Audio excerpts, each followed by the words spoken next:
Why should all buyers perform a final walkthrough? And when presented with an amendment to address concerns, should the seller agree to make repairs or simply attempt to negotiate a reduction in the sales price? Hello, Solid Source. I'm Varnadoe, Vice President of Broker Services, accompanied by Heema Patel. I'm one of the attorneys here and member of the broker staff here. Heema, we're so glad to have you on with us today, and we're sharing proactive tips to avoid those last-minute closing delays. So our very first topic is deeds. So a copy of the deed at the time that we take a listing or when we are preparing an offer helps to confirm the legal description of the property, but it does much more than that. I love having to pull deeds. This is my bread and butter. This is what I'm passionate about. I think it's very important for agents to pull the deed before taking a listing or before going under contract, simply because it confirms a few things for us. First, it confirms that you have the most recent legal description. It verifies ownership of the seller. And 3, it allows you to get ahead of the title issue if there is one that may be in existence. For example, if there are 2 people on title, and only one person has signed the exclusive listing agreement, or there's only one person to sign the contract, that should, set you off to think, okay, well, what to do about the second person that's on title? There are a few ways to get around that, or not get around that, but simply to address that. And one thing is to know the difference between joint tenancy with right of survivorship and tenancy in common.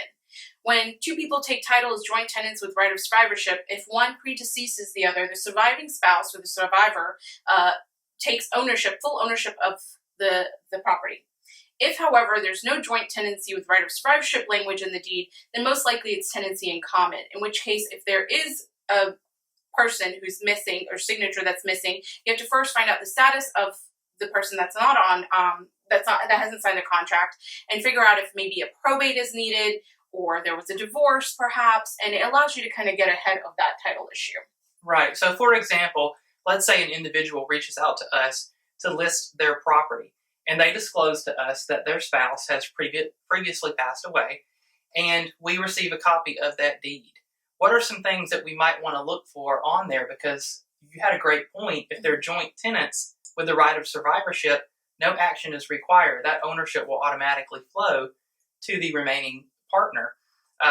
But if they were joint tenants, or perhaps it's someone, maybe it's sole ownership, and they've passed away with a will or maybe without a will, does it still need to be probated?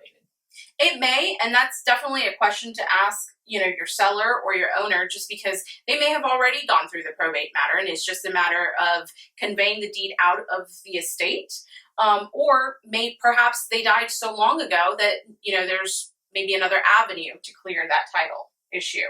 But it's definitely something to address ahead of time, so that way it doesn't delay your closing when you finally get to it. True or false? Testate versus intestate. Testate is if someone passes with a will, and intestate is when someone passes without a will. True. Yay! So let's move on, Heema, and talk a little bit about offers and contracts. So really important, I feel like, when we receive a cash offer, that we see those proof of funds. I think it's a little bit of a red flag if we receive an offer that we are presuming is cash because there's no financing contingency, and they don't have proof of funds. Definitely. Whenever there's a cash offer, I always recommend getting proof of funds, either an account statement or a letter from the bank showing that this person has the ability to purchase this property at this offer.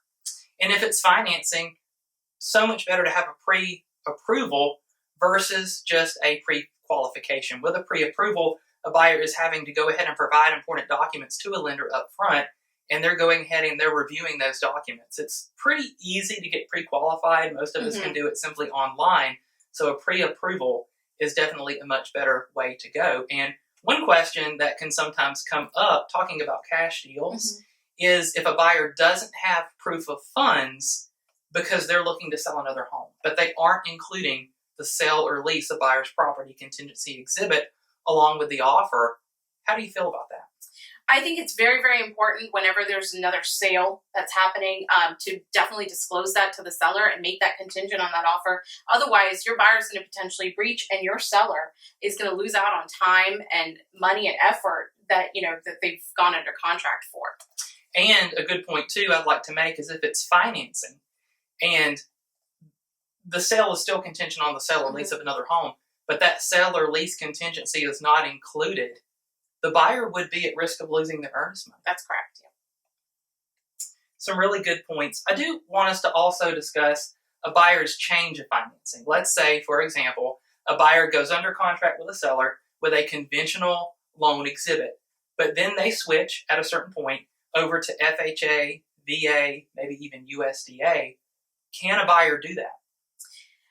Technically, no. The buyer cannot just switch from a conventional to an FHA to a VA without having an amendment first. So I always recommend get an amendment if you're going to switch financing. You have different rights under an FHA contingency or a VA contingency than you would on a conventional. And you don't want to breach as the buyer by failing to do that and then also seek FHA and lose your earnest money. Correct. And it's really per the conventional loan contingency exhibit itself. There is language on the form that specifically states that if the buyer is going to do that, that an amendment would be required. And really it's just a good practice because also if you're switching from FHA to conventional or VA to conventional, the buyer wouldn't be protected unless an amendment was done to incorporate those new terms. Correct. Why is more earnest money helpful? Why is it that we hear the more earnest money a buyer puts down, the less likely they are to walk away? And also, why is it important for a seller? Well, I think the reason it's so important for the seller is under the GAR contract, that is the seller's sole remedy is the earnest money.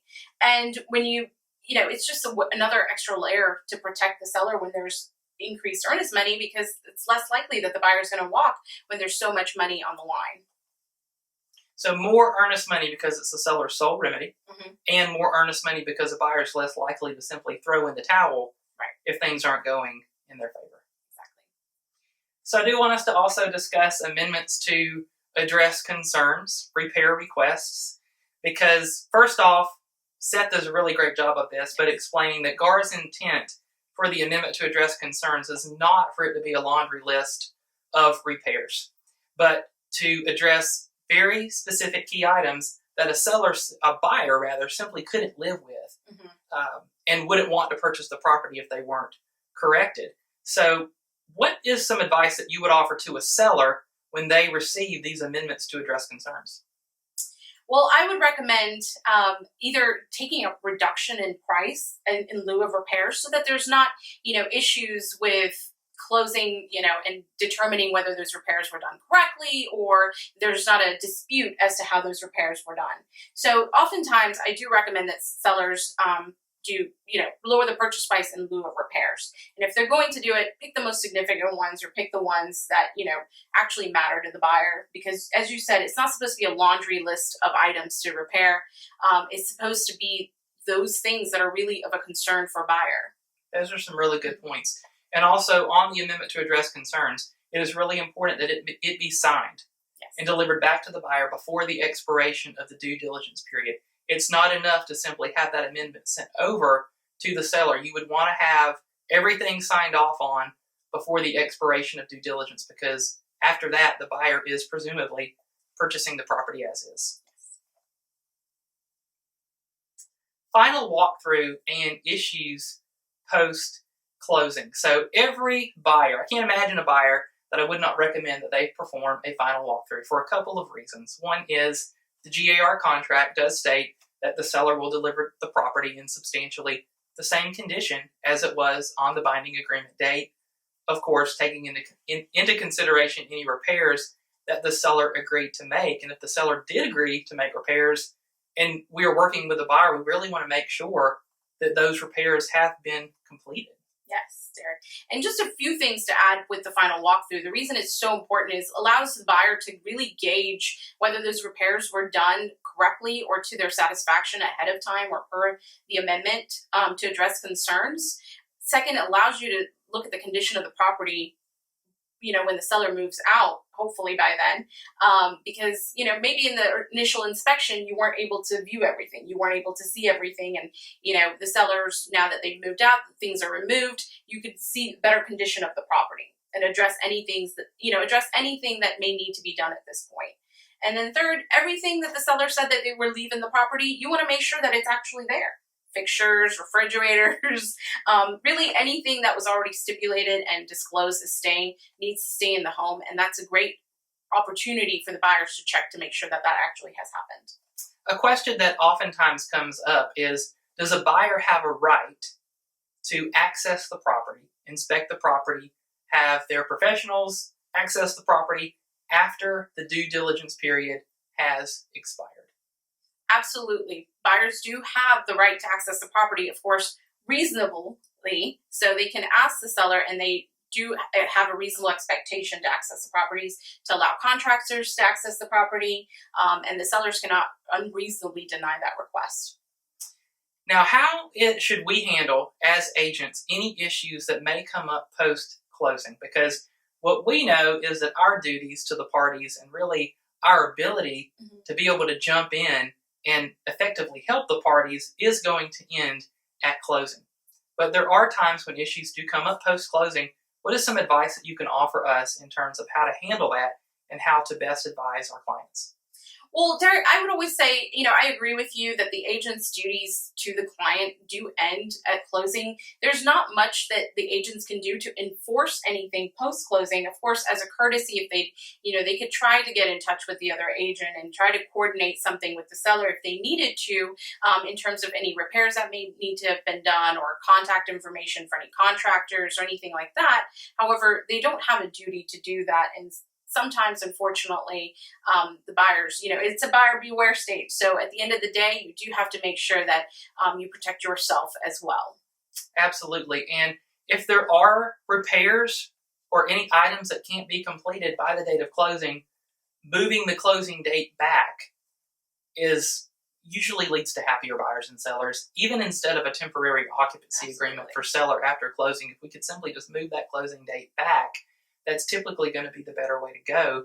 How do you feel, Heema, about escrow agreements if, let's say, that the parties wish for the seller to cover items after closing and withhold a certain portion of the seller's proceeds? So the guard definitely has an escrow agreement in place, so there is that option available. However, I don't recommend using an escrow agreement. I think it just it invites disputes after the closing if there are any repairs that are not done to the buyer's satisfaction. And then there's always a question of, to whose satisfaction is the repairs? And of course, the lenders and the closing attorney has to agree to be able to hold that money in escrow and allow that to happen. For a lot of lenders, that's not acceptable. They do require repairs to be done, prior to closing.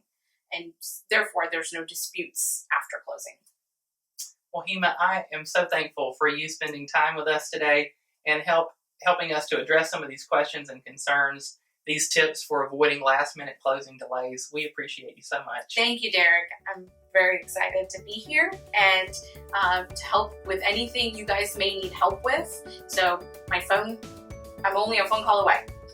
Well, thank you again, and thank you all for watching. We hope that these tips help. Until next time, have a wonderful day.